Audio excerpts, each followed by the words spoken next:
Hello বন্ধুরা, তোমরা সবাই কেমন আছো? আশা করছি তোমরা সবাই ভালো আছো। আমি অপু, আমার চ্যানেলে স্বাগত। এটি আমার প্রথম ভিডিও, জানি না কেমন হবে। যাই হোক, আজকে আমার মেয়ে যেখানে চাকরি করে সেখানে জিনিসপত্র নিয়ে যাওয়া হচ্ছে। 6টার সময় পিক আপ ভ্যান আসার কথা ছিল, কিন্তু দেখো এখনও আসেনি। যাই হোক, গাড়ি না আসার জন্য আমরা এই জিনিসপত্রগুলো নিচে নামিয়ে নিলাম। জিনিসপত্র নামাতে নামাতে দেখলাম গাড়ি চলে এসছে। আমি এসেই 5 কাপ চা বসিয়ে দিলাম। আমার বর, ড্রাইভার, হেল্পার খাবে, আমার ভাইও খাবে। আমার ভাই কালকে এসেছিল, ওকে আসতে বলেছিলাম। আমিও খাবো, আমার সকাল থেকে চা খাওয়া হয়নি। তারপরে আমি চা দিতে গেলাম, দেখলাম গাড়িতে সব জিনিসপত্র তোলা হয়ে গেছে। ওরা তাড়াতাড়ি করছিল, কেননা অনেক দূর যেতে হবে বলে, আর গাড়িটাও তো দেরি করে এসেছিল। ওই জন্য ওরা জলখাবার খাওয়ার সময় পেল না, বলল বাইরে খেয়ে নেব। আর কয়েকটা টুকিটাকি জিনিস ঘরে রয়ে গেছিলো, তারপরে সেইগুলোই ওরা গাড়িতে আবার তুলছিল। যাই হোক, ওরা গাড়ি নিয়ে চলে গেল। তারপরে আমি ঘরে গেলাম। আমার তখন তাড়াহুড়োর জন্য আর চা খাওয়া হলো না। ঘরে এসে আগে চা খেলাম, মাথাটা খুব ধরে গেছিলো। চা না খেলে কোনো কাজ করতে ইচ্ছে করে না। চা খেতে খেতে দেখি ঘড়িতে তখন 10টা বাজছে, ঘরের কোনো কাজ সারা হয়নি। ওই জন্য তাড়াতাড়ি করে চা খেয়ে ঘরের কাজ করতে লাগলাম। আস্তে আস্তে ঘরগুলো ঝাড়াঝাড়ি করলাম, তারপরে আবার মুছলাম। ঘর গোছাতে গোছাতে অনেক দেরি হয়ে গেল। তারপরে দেখি অনেকগুলো জামা কাপড়ও হয়ে গেছে কাচার জন্য। ওইগুলোকে আবার ভিজিয়ে মেয়ের জন্য আবার খাবার করতে এলাম তাড়াতাড়ি করে। মেয়ে খাবার খাবে, খিদে পেয়েছে বলছে। তাকে আবার খাবার দিয়ে দেখলাম যে ওরা আবার কত দূরে গেছে, একবার ফোন করে, ওই জন্য একবার ফোন করলাম। জামা কাপড় কাচতে কাচতে আবার দেখছি টাঙ্কি এবার জল নেই, আবার টাঙ্কি জল তুললাম। আগের দিনে সব প্যাক করতে করতে আর টাঙ্কি জল তোলা হয়নি, খেয়াল ছিল না। টাঙ্কিতে গেল জল শেষ হয়ে। তারপরে আবার চান করতে গেলাম। চান করে এসে ছাদে আবার জামা কাপড়গুলো মিলতে গেলাম। তারপরে দেখি আমাদের পাড়ায় একজন জামা কাপড় মিলে দিয়ে গেছে, তার জন্য অর্ধেকগুলো মিললাম। আর অর্ধেকগুলো বালতিয়ে রেখে দিলাম যে পরে মিলবো, আগে রান্নাটা করব। তারপর রান্না করতে করতে মাঝখানে একবার জামা কাপড়গুলো মিলে দিয়ে যাব। জামা কাপড়গুলো মিলে এবারে পুজো করব, ওই জন্য তুলসী পাতা তুললাম, ফুল তুললাম। ছাদেই সব গাছ লাগিয়েছি, আরও একদিন তোমাদেরকে দেখাবো। ছাদে ফুল গাছ আর সব লাগিয়েছি। ছাদ থেকে নেমে এসে আগে ভাতটা বসালাম, কেন দেরি হয়ে গেছে দেখছি 12টা বেজে গেছে।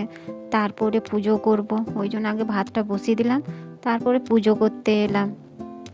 আজকে আর কোনো তো রান্নার ঝামেলা নাই, আমি আমার মেয়ে আছি, কেননা ওরা তো সব চলে গেছে। ওই জন্য আর রান্নার বেশি আর করবো না, 1-2টো তরকারি করব শুধু। আর আজকে নিরামিষ, তার জন্য আজকে ওই জন্য ফুলকপি আর সয়াবিনের তরকারি করে নেব। পুজো করে এসে দুটি এসে খেলাম, খিদেও পেয়ে গেছিলো খুব। ফুলকপিগুলো দেখলাম, ফুলকপিগুলো আবার তো মাঝে মধ্যে জানো পোকা থাকে, ওই জন্য ভালো করে একবার দেখে নিলাম ফুলকপিগুলো কাটতে কাটতে। ফুলকপি কাটার পর ক্যাপসিকাম, আলু কেটে নিলাম।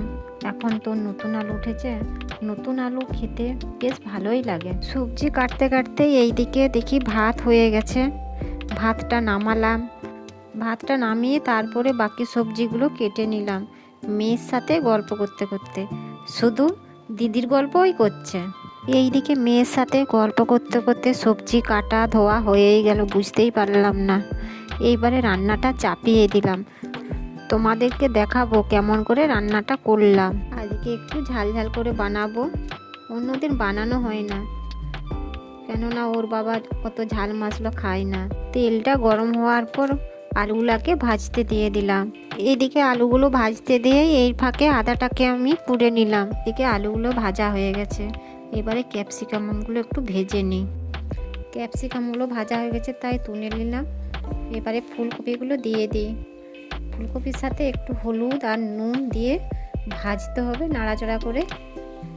এইদিকে দেখো ফুলকপিগুলো লাল হয়ে গেছে, তুলে নিলাম। আর সয়াবিনগুলো আগে জল দিয়ে ভিজিয়ে রেখেছিলাম, তাই জল নিগুড়ে গরম তেলে ভাজতে দিয়ে দিলাম। একটু ভেজে নিলে খেতে ভালোই লাগে। এইদিকে একটা টমেটোকে কেটে রেখেছিলাম।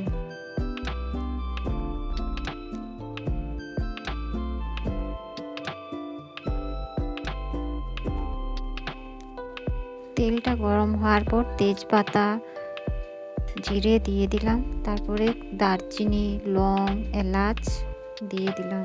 যে আদাটা কুড়ে রেখেছিলাম তার সঙ্গে জিরে গুঁড়ি, ধনে গুঁড়ি, হলুদ গুঁড়ি, লঙ্কা গুঁড়ি, একটু নুন দিয়ে মিশিয়ে রেখেছিলাম।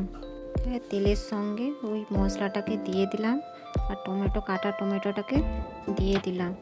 মশলাটায় আর একটু জল দিয়ে দিলাম। দিয়ে মশলাটাকে ভাজতে ভাজতে দেখো তেল ছেড়ে দিয়েছে। তেলের সঙ্গে যখনই তেলটা ছেড়ে দেবে তখনই ওই ভাজা সবজিগুলোকে দিয়ে দিলাম কড়াইতে। আলাদা করে গরম জল করে রেখেছিলাম, দিয়ে কষার পরে গরম জলটা দিয়ে দিলাম।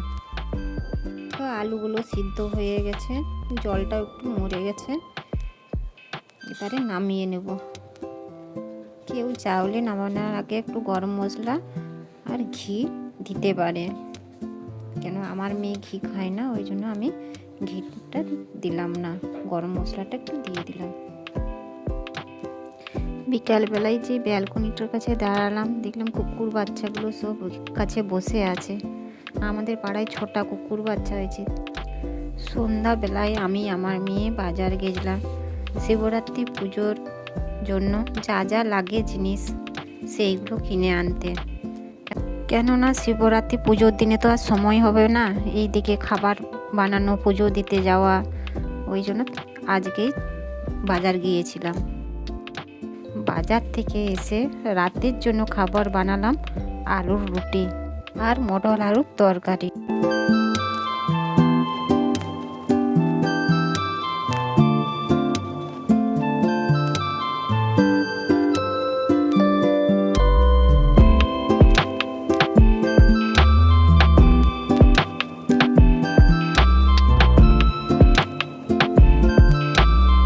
বাস আজকের মতো এইটুকুই। শুভরাত্রি।